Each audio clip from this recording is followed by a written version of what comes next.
La star américaine Rihanna est à Dakar, de même que le président français Emmanuel Macron, pour rechercher des fonds pour l'éducation dans le monde et au Sénégal. Pas moins de 2500 milliards recherchés par ces hôtes du Sénégal. Rihanna, l'appétissante Rihanna, me disait mes deux cadreurs, Gilbert et Chérif Thiam, c'est pas l'avis de notre invité du jour. Mame Matar Gueye, secrétaire général du parti RDS, Rassemblement démocratique sénégalais, et vice-président de l'ONG Jamra. Mame Matar Gueye, oui, votre visage est plus que familier pour les Sénégalais. C'est bien pour la présentation? Oui, c'est conforme à la réalité. Et vous me permettrez de vous remercier pour cette aimable invitation, tout en adressant mes meilleures salutations à tous les téléspectateurs de la Sen TV. Alors cela dit, pour que l'opinion comprenne qu'il n'y a aucune volonté d'acharnement dans notre posture d'aujourd'hui que tout le monde connaît, relativement à celle que vous venez de citer, mais relativement également à notre refus d'accepter ou d'héberger cette rencontre maçonnique de haut niveau qui devait regrouper pas moins de 600 congressistes venus de différents continents.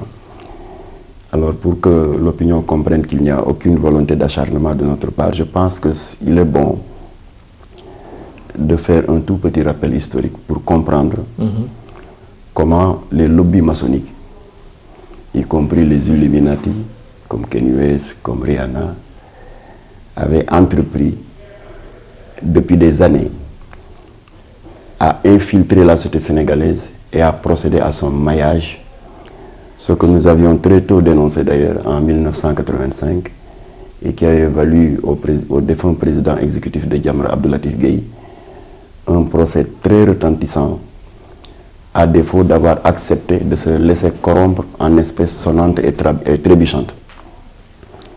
La petite anecdote est la suivante, c'est que cette année-là, en 1985, nous avions eu vent d'un congrès à l'instar de celui que les loges maçonniques comptaient organiser ici à Dakar les 2 et 3 février, qui était donc en préparation, et qu'en prélude de cela, leur principal contact local, un ambassadeur sénégalais, que je ne voudrais pas citer pour respect pour sa mémoire, pour la bonne raison qu'il n'est plus de ce monde, mais que tout le monde connaît, avait donc pris l'initiative, cette année-là, sur la route de Ouakam, au relais, route de Ouakam, d'inviter la presse et les jeunes pour leur donner un avant-goût de ce fameux congrès. Mais jusque-là, on ne savait pas qu'il s'agissait d'un congrès maçonnique, parce qu'ils ont l'habitude de camoufler leur agenda. Alors nous étions partis en toute petite délégation dirigée par Latif. Mais dès l'entame de son propos, le masque est tombé. Parce qu'il n'a pas hésité à dire que, oui, les jeunes Sénégalais, qui sont en général très intelligents, amoureux de leur nation, ont été malheureusement pendant des décennies confinés dans une sorte d'attentisme qui les a réduits à tout attendre du ciel et particulièrement à tout attendre de leur marabout.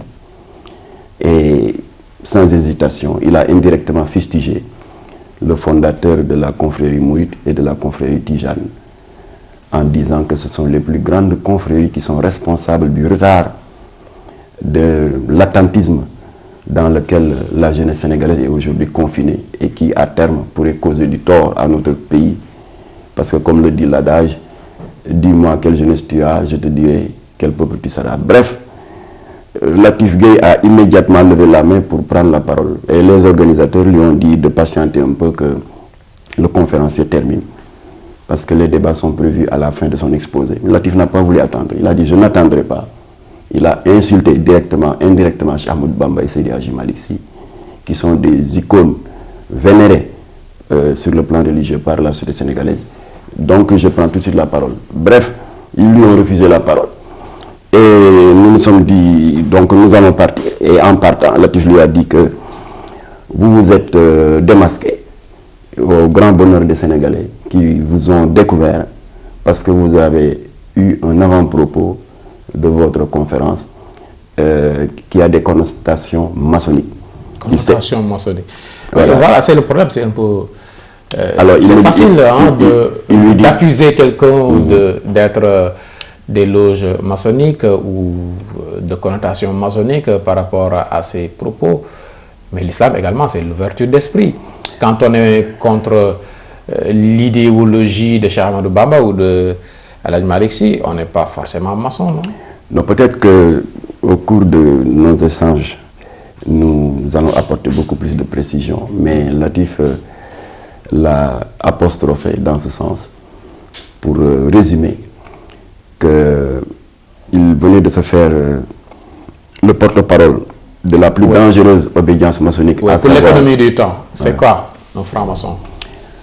Alors, vous savez que au moment où cette doctrine a été créée, comme tout le monde le sait, au XVIe siècle, dans les pays anglo-saxons, particulièrement en Écosse, ils avaient dans leur préambule une définition qui ne pouvait heurter personne, parce qu'ils se définissaient comme un espace de fraternisation philosophique et philanthropique, ayant pour vocation de promouvoir la solidarité et l'entraide, avec pour finalité d'améliorer la condition humaine. Jusqu'à présent, c'est leur définition. Alors, c'est leur définition. Mais lorsque la franc-maçonnerie a quitté les pays anglo-saxons pour se répandre un peu partout en Europe, et précisément en France, elle a commencé à revêtir un visage inquiétant. Précisément lorsque les tenants actuels de l'obédience Grand Orient de France ont décidé de supprimer de leur texte fondateur toute référence à Dieu et à l'immortalité de l'âme, optant pour une philosophie de liberté de conscience intégrale comme soubassement de leur engagement citoyen ou de leur engagement humaniste. Alors, c'est à ce moment-là que la famille maçonnique française a volé en éclats, en 5 morceaux. Il y a eu le Grand Orient de France, contesté par la Grande Loge nationale française, qui continue toujours à démarrer ses séances par la lecture de quelques versets de la Bible, pendant que le Grand Orient restait profondément athée et anti-monothéiste. Il y a eu la Grande Loge française. Toujours dans cet éclatement, il y a eu la loge féminine, donc uniquement pour les femmes. Et enfin, il y a eu la Grande Loge des droits humains, qui est une obédience mixte. Mais le plus grand responsable de cet éclatement, c'est le Grand Orient de France, qui a eu une posture ouvertement anti-religieuse. Et le président Sarkozy ne nous démentira pas pour en avoir fait les frais. Parce que vous savez que c'est une tradition en France, quand un chef d'État est nouvellement élu, d'aller rendre une visite de courtoisie dans la même année au chef de l'Église catholique. À l'époque, en 2007, c'était Benoît XVI qui était là. Il a donc reçu au Vatican le président français nouvellement élu. Et Sarkozy avait axé son discours sur la laïcité. Donc les francs-maçons du monde entier lui prêtaient une oreille attentive. Et Sarkozy a prononcé, en concluant son discours, une phrase qui lui a coûté très cher. Il a dit que je rêve de l'avènement d'une laïcité, mais d'une laïcité positive, qui, indépendamment du fait de reconnaître à chaque citoyen la liberté de penser, la liberté de croire ou de ne pas croire, mais que cette laïcité positive-là cesse de stigmatiser la religion, de la considérer comme un obstacle, mais plutôt de considérer la religion comme un atout. Qu'est-ce qu'il y a de grave à ça? Alors, il n'en fallut pas plus pour que le plus grand patron du Grand Orient de France active tous les réseaux maçonniques de France qui se sont réunis, ont sorti une déclaration de guerre contre le président français, qu'ils accusaient dans leur déclaration de faire la part trop belle à la religion, pour les citer textuellement. Donc, les maçons sont des anti-religieux. Particulièrement le Grand Orient de France, qui a une forte influence dans notre pays malheureusement. Mais il y a d'autres obédiences telles que la Grande Loge nationale française, qui continue toujours dans les actes qu'elle pose à se référer à la religion, ce qui n'est pas le cas du Grand Orient de France. Alors donc... Et les Illuminati? Les Illuminati sont des neveux des loges maçonniques, pour caricaturer un peu. Rihanna, donc, est une nièce des loges maçonniques. Absolument, elle est parrainée par des loges maçonniques. Où est le danger par rapport à tout ça? Ce sont des croyances, simplement. Prenons le cas de son cousin, entre guillemets, Kanye West, Illuminati, parrainé par le loge maçonnique. Et tout le monde peut constater sur YouTube, Dailymotion, que la plupart de ces clips, il les conclut par une phrase très dangereuse et inquiétante en disant « J'ai vendu mon âme au diable ». Alors comment peut-on... Oui, mais ce sont des étrangers. On parle de maçons sénégalais. Voilà, on en a parlé depuis belle lurette. Dans l'histoire politique sénégalaise, beaucoup de figures de cette politique sénégalaise sont présentées comme des francs-maçons. Voilà, et ça nous ramène donc à vous ne voulez pas parler de Sénégalais, vous parlez des étrangers. Bon, pour revenir au Sénégal, ça nous ramène à l'entame de notre propos concernant ce fameux ambassadeur qui avait eu cet accrochage avec... Vous ne voulez pas citer son nom, donc tout le monde le connaît. Alors, donc, dès le lendemain... Non, tout le monde ne le connaît pas. Hein? Mais puisqu'il n'est plus de ce monde, alors, par respect pour sa mémoire, ok, d'accord. Peut-être que hors micro, je pourrais vous le dire pour votre information personnelle. Alors, à notre grande surprise, après cet accrochage-là, dès le lendemain, parce qu'à cette époque, il n'y avait pas une telle floraison de titres de presse. Il n'y avait que l'organe gouvernemental, Le Soleil. C'était en 85. En 85. Et l'hebdomadaire satirique du défunt Mame Less Dia, le politicien, et l'hebdomadaire du doyen Boubacar Diop. Alors, à notre grande surprise, nous avons vu dans ces journaux que le bonhomme a décidé de porter plainte contre Jamra et Latif pour diffamation et injure publique.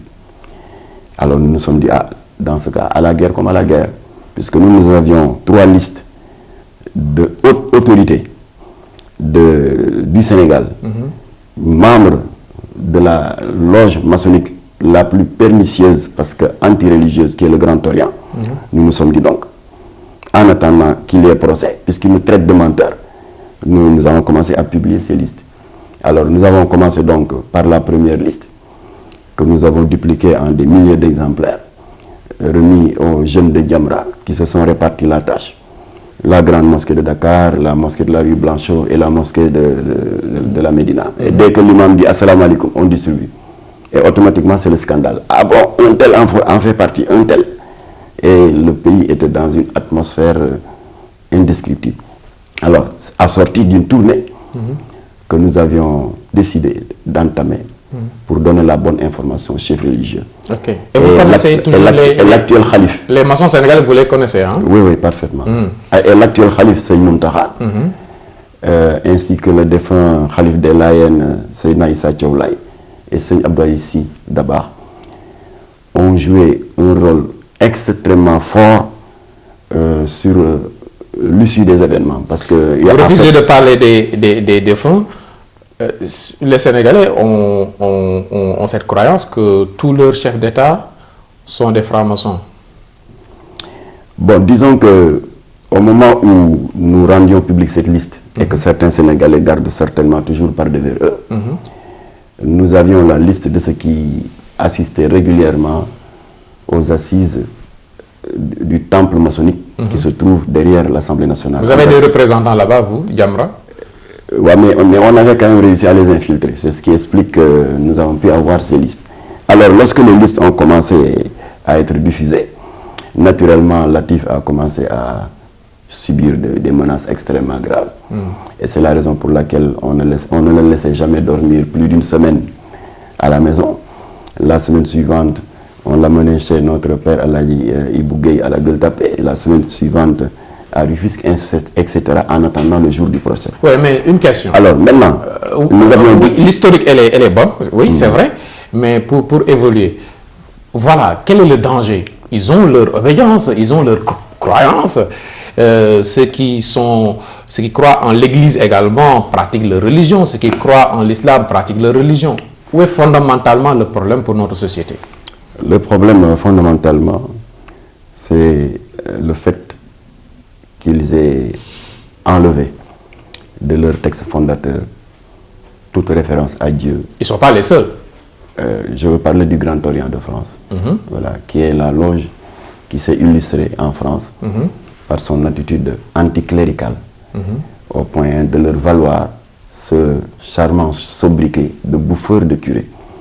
Alors ils ont donc enlevé toute référence à Dieu et également de bannir toute référence à ce que les francs-maçons appellent habituellement le grand architecte de l'univers, qui est peut-être leur appellation à Dieu. Et alors?